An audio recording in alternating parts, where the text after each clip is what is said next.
pessoal, tudo bem? Fox Huckleberry na área, e nesse vídeo eu vou falar sobre o episódio 14 da quinta temporada de The Walking Dead, que estreou ontem na AMC e vai estrear hoje na Fox. Então vamos começar. Referente ao episódio, deu pra ver que ele foi focado em vários grupos diferenciados, que no caso eu acho que totalizaram 4 grupos, né? Primeiramente o grupo do Abraham, naquele local de construção. O segundo grupo, no caso, é o Padre Gabriel, se é que eu posso considerar como um grupo, vai ser meio que um grupo solo. O terceiro são personagens em Alexandria, como o Rick, a Carol, a Jess e o Pete, né? Um pouco distante do Padre Gabriel.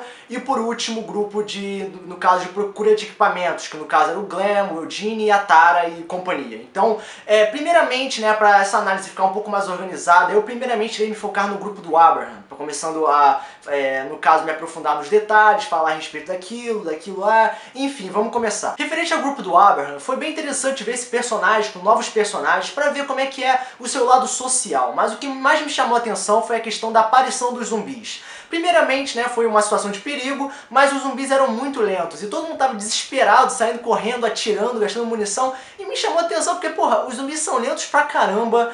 Eu sei que eles estavam numa distância destacável, mas isso não significa que eles tinham que atirar, sabe, gastando munição à toa, sabe? Eles estavam, pô, era só esperar o zumbi chegar perto e atirar na cabeça. Só que o povo de Alexandria parece ser um povo meio retardado, né? Porque eles estão gastando munição à toa e eles não sabem atirar ao ponto de esperar o zumbi chegar próximo pra acertar na cabeça, né? Parece que eles não aprenderam nada durante a sua, no caso, a sua posição naquele local de sobrevivência, né? Então, isso me chamou um pouco a atenção, cara. Os zumbis são lentos, não tem motivo pra ficar desesperado. E segundo, vocês têm pouca munição. Ou melhor, vocês parecem que têm munição infinita. Eu não sei se a série tá ignorando essa questão, né, de munição, né? Ah, não, agora a gente vai ter munição infinita e foda-se se a gente metralhar todo mundo à vontade, né? Então, isso é meio estranho. É meio estranho, mas o episódio foi indo. Uma personagem me chamou a atenção, principalmente pela questão física dela, né? A aparência, a maneira que ela agia e tudo mais. Ela lembrou muito a Holly dos quadrinhos, né? Uma personagem dos quadrinhos que estava no mesmo local que o Abraham e futuramente teve um rápido relacionamento com o Abraham que fez a Rosita ficar chateada e fez ela se separar do Abraham, mas o que importa é,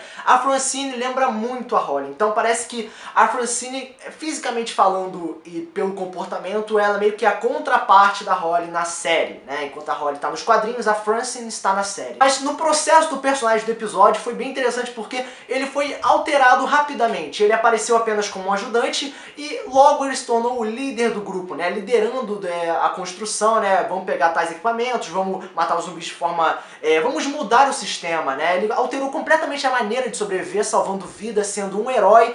E no final das contas ele se tornou um líder, né? Foi rápido o desenvolvimento dele nesse episódio e eu acho que foi adequado pela maneira que foi mostrada, né? Então já é um ponto bastante positivo do episódio, principalmente pelo desenvolvimento do personagem e pela menção dos quadrinhos da Francine pela Holly dos quadrinhos. O próximo grupo que eu vou me focar, no caso, é o grupo de Alexandria, que no caso é o Rick, a Carol, o Pete, Jesse e etc, né? Inicialmente apareceu a Carol conversando novamente com aquele garoto que ela conheceu no último episódio, que no caso é o Sam, né? Que é um nome bem comum, nós já tivemos vários personagens chamados Sam na série. Mas o que me chamou a atenção foi a questão da Carol ter suas tramas sempre envolvendo alguma criança, né? Algum jovem. Nas primeiras temporadas era com a Sofia, nas próximas temporadas foi com a Liz e a Mika, e agora é com o Sam. Tipo, sempre quando rola uma trama pra Carol, sempre tem que envolver crianças, sabe? Tipo, eu já entendi, a Carol tem problemas com crianças e é meio exagerado você botar crianças toda hora, sabe? Ela toda hora tá com uma criança, tá ficando meio estranho isso, não a ponto de parecer que ela é uma pedófila ou algo assim, mas tipo,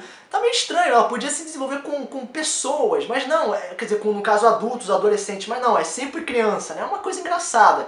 Né, mas o desenvolvimento foi indo, nós conhecemos mais a respeito do Sam, da questão dele querer uma arma, enfim, aquele mistério acontecendo, né. Mas uma coisa também foi o encontro entre o Pete e o Rick, né, o Pete estava bêbado, certamente. Cara, o encontro dos dois já demonstra que vai rolar muita merda, muita confusão entre os dois, e principalmente pelas atitudes do Rick, né, o Rick, ele sabe que o Pete é meio estranho em questão de atitude, mas o que mais chama atenção é o desenvolvimento do Rick. Como eu disse no meu vídeo anterior, ele tá lentamente se transformando no Shane. A questão dele se importar com a mulher do próximo, a questão dele se aderir a um lado um pouco mais selvagem, mais violento. No caso, ele se aderindo aos seus instintos selvagens, instintos primitivos, e se tornando uma pessoa um pouco, quer dizer, um pouco não, bastante diferente do que ele era anteriormente. Então, essa transformação é clara, tá se desenvolvendo bem, não é nada acelerado ou lento, então tá bem produtivo esse personagem na série, né? Então é um ponto a mais para esse episódio.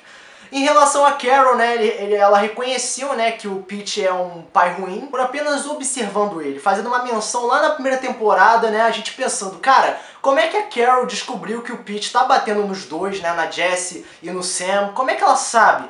Aí a gente pega uma coisa lá da primeira temporada, né, lembrando que a Carol era casada com o pai, no caso com o Ed, que era um cara muito filha da puta, que batia na Carol, que batia na Sofia.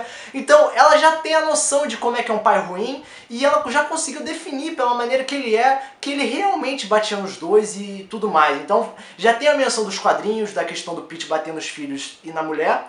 E, cara, a série pegou uma coisa lá da primeira temporada, cara, que foi uma coisa muito maneira mesmo, a menção, né, de forma indireta do Ed, né, aquele personagem que era o marido da Carol, que foi uma das primeiras pessoas a serem mortas na série. Então foi uma coisa muito legal ver essa referência e essa menção, se alguém conseguiu lembrar do Ed, né? Eu consegui na hora, né? Algumas pessoas podem não lembrar porque não era um personagem tão importante assim. O próximo grupo, no caso, é o personagem Gabriel, né? Que é o grupo solo, né? Então ele chegou naquela igreja improvisada e tudo mais.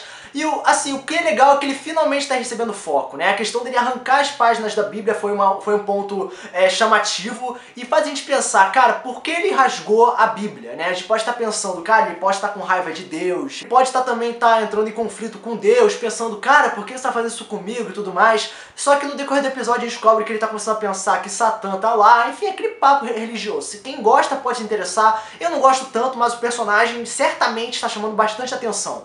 Nos quadrinhos ele é um porre, ele é um inútil. Mas na série, devido à atuação daquele ator, cara, tá bem interessante e tá chamando bastante atenção. Ele pode não estar se desenvolvendo tanto, mas claramente dá pra ver que ele tá buscando por mudanças, mesmo que ele ainda não esteja sob o efeito delas. Dá pra ver que a trama está sendo criada em relação a esse personagem. E no final, né, ele apareceu próximo da Diana, influenciando ela a ficar contra o grupo do Rick. Claro, ele tem seus devidos motivos, ele não é um vilão, ele apenas quer a paz de todos, e certamente o grupo do Rick fez coisas muito ruins para sobreviver, uma coisa óbvia, né? O grupo do Rick é um grupo do bem? Pode até ser, mas eles fizeram coisas horríveis, isso é óbvio.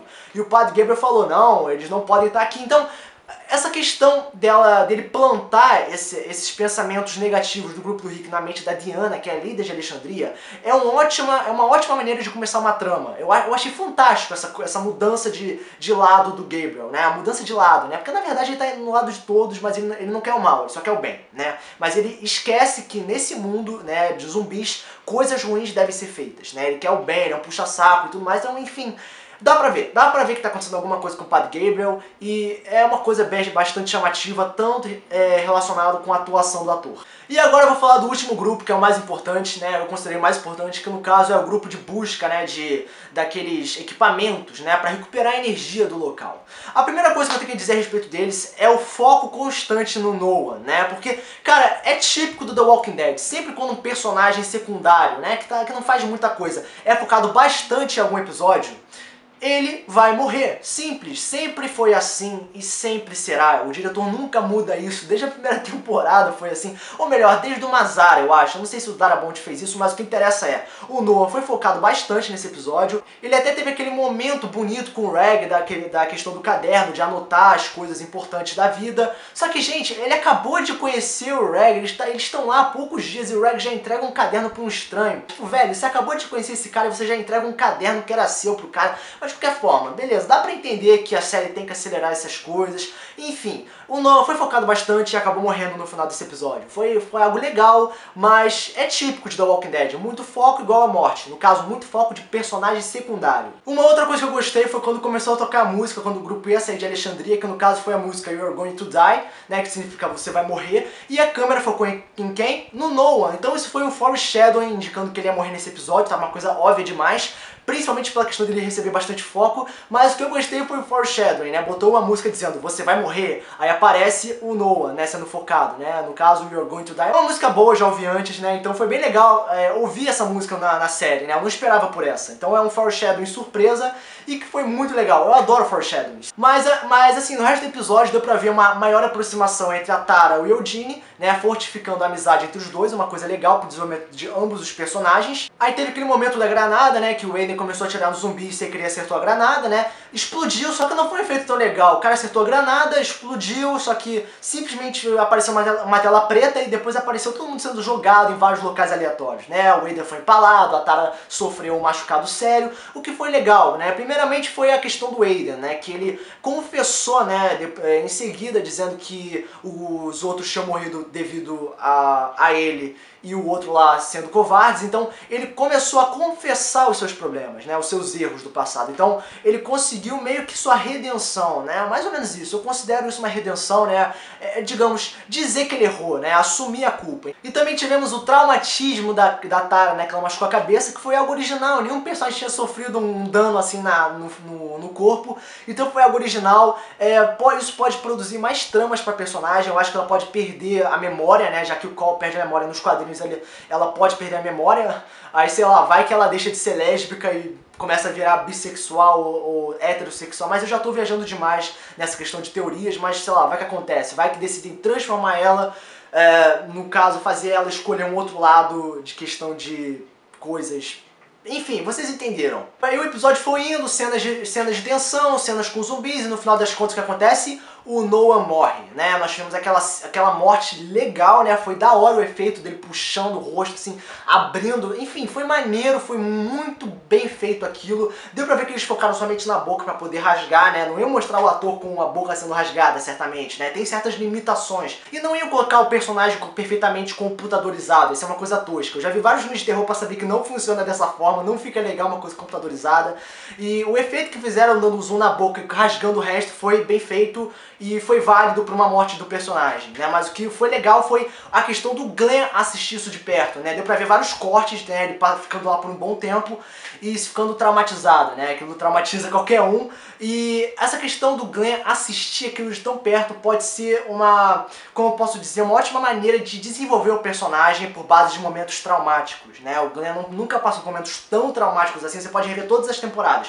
Esse é o momento mais traumático que o personagem pode vivenciar, então isso pode ajudar no desenvolvimento dele futuramente. E a nota pro episódio, né, vendo todas as coisas que aconteceram, todas as mudanças e o desenvolvimento de vários personagens e todas as situações que aconteceram, a nota vai ser 8, porque, assim, mesmo com tudo isso acontecendo, tá faltando a trama principal, cadê o vilão, cadê sabe, as coisas ruins acontecendo. Todas as coisas que estão acontecendo agora são coisas naturais, não são coisas criadas por um vilão ou algo assim. Então, eu acho que tá faltando isso pra melhorar, só isso. Mas o episódio foi muito legal e vai ser nota 8. Então, se você concorda com alguma coisa ou não, por favor, comente. E não esqueça de dar like na página Walking Dead, fãs da Walking Dead. Uma página bem legal no Facebook a respeito da série, com várias informações e imagens a respeito dos próximos episódios.